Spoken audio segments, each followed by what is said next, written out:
सुहरा के बना ले के चाहिए। पब्लिक के भी समझ में ना आए, मन कलाकार का भी काम निकल जाए, साउंड वाला का इज्जत भी बच जाए। हमको इज्जत बनावे आई ले जा, कोई का इज्जत बिगाड़े ना आई ले जा। कोनो प्रेमिका कोनो प्रेमी से मोहब्बत करत बा, ओकर दिन धरा गई। कल सुना हो अब आहिरौरा पहाड़ी में मिलल बंद हो जाए। आम नहीं आवल जाई भंडारी माई के हम मिले। कहलस काहे रे, आता हमार बाबू माई दिन ध देल, हम दूसरा का हो गई। कहलस रे पगली, हम तोरा ले बड़ा प्यार न करिला रे। कहलस तो भुला जा। कहलस की भुलाई तो नहीं, लेकिन ई बता तोर हमारा बिना गुजारा हो जाए, हमारा मतिन तो के आशिक वो मिली है। कहलस कोशिश कर। प्रेमी कहलस तब तू जो तू जहाँ जा करी तो हमें खुश रहो, लेकिन हमारे याद आई रे। कल जाए तो तू हमके भुलाए का कोशिश करी, हम तो हमके भुलाए का कोशिश कर। प्रेमी कहला जो प्रेमिका के जौना दिन हर दिन लागत है एक याद आई। कह दिया हेलो, कह बोलो ए तनी औता ना। कहा रे, कहा वही भंडारी देवी के यहाँ। कहे का करे रे, आता मिलन अंदर हाल चल करे के आशिक और मासूका दोनों पहुंचते हैं। प्रेमिका प्रेमी के सीने से लिपट जाती है, जब प्रेमिका सीने से लिपटी है। प्रेमी एक बात बोला है, क्या बोला करिया?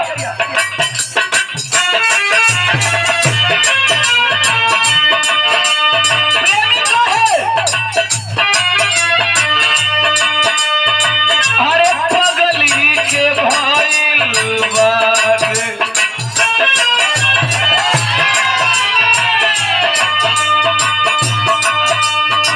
अरे पगली के भरी बातें पागल के दासा, आज हमारा पाता चल प्रेम के भाषा।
यह तो प्यार है। 100 रुपया भैया नमो ना बताइए। राम जन्म भैया।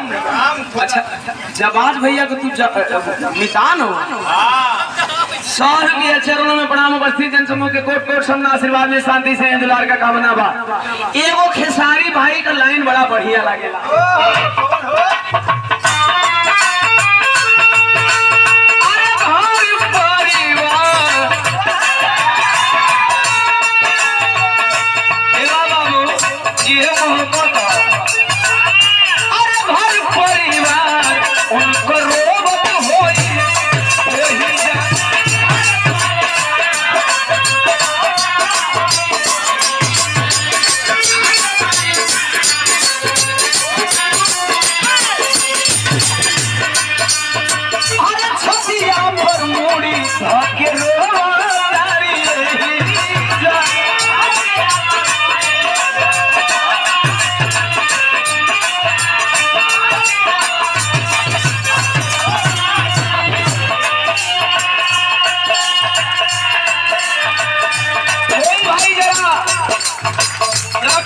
भाई, कोई भाई थोड़ा एक बेहतरीन फोटो निकाल ले, खड़ा होकर के निकाल, ऊपर खड़ा होकर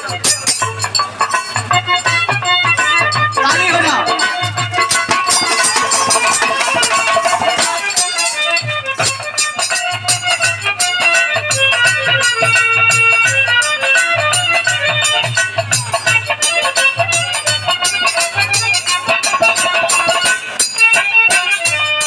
इससे सुनहरा पल उम्र का दीवाना के नहीं हो सकता। एक बार जोरदार ताली हो जाए हमारे दोनों भाइयों के सम्मान में।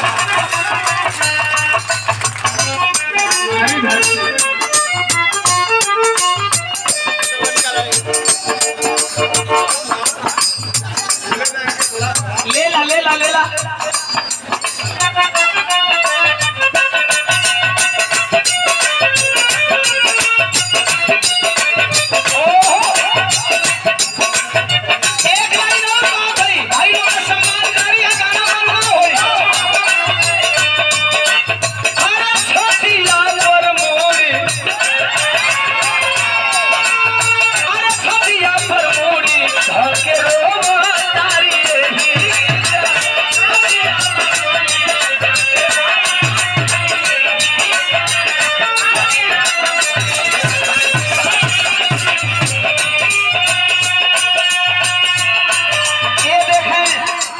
जितना कहे कम है। यह जो अभी स्मृति चिन्ह दे करके हमारे छोटे अनुज जो सरकारी एम्प्लॉय हैं, बैंक मैनेजर साहब घनश्याम दास जी, बैंक ऑफ बड़ौदा, आप लोगों के प्यार दुलार का नतीजा यह भी एक सर्टिफिकेट है जिसे हमने नहीं लिया, आप लोगों ने हमें जबरी दिया है। 15 लाख परिवार आप लोगों ने बनाया और 15 लाख परिवार के बदले यूएस ने, यूनाइटेड स्टेट ऑफ अमेरिका ने मुझे गोल्ड बटन दिया है और उस प्रतीक चिन्ह को हमारे छोटे भाई आदरणीय घनश्याम दास मैनेजर साहब बैंक ऑफ बड़ौदा, उन्होंने प्रतीक चिन्ह देकर के सम्मान किया। एक बार जोरदार ताली स्वागत हो जाए। दीवाना म्यूजिक 15 लाख तक पहुंचने का श्रेय जाता है, तो उस श्रेय में एक एक खून पसीना बूंद प्यार भरा आप लोगों का है। और ये हम जितना कहें कम है। दलित और पिछड़ों का मसीहा ललई सिंह यादव, जिन्होंने सच्ची रामायण लिखा था, जोरदार ताली होना चाहिए, जिन्होंने सच्ची रामायण लिखा था और सच्ची रामायण के लिए उनके केस किया गया, और जब केस किया गया तो सच्ची रामायण के केस को माननीय पेरियार ललई सिंह यादव ने सुप्रीम कोर्ट से जीत हासिल किया, सुप्रीम कोर्ट से जीत हासिल। इस चीज की जानकारी होनी चाहिए हमारे बहुजन समाज को। बहुजन समाज अर्थात SC ST OBC माइनॉरिटी समाज के लोगों को मिलाकर के बहुजन समाज होता है। नीला गमछा देकर के सम्मान किया बड़े भैया संजय यादव, स्वर्गीय रामनिहोर यादव बाबूजी के सुपुत्र, और 25 साल प्रधान है हमारे बड़े भैया संजय यादव हाजीपुर चकिया से। यह सम्मान की बात है। एक बार हम चाहेंगे कि इस महापुरुष के नाम पे, जिन्होंने सच्ची रामायण लिखने का काम किया, पेरियार ललई सिंह यादव के नाम पे जोरदार ताली स्वागत हो जाए।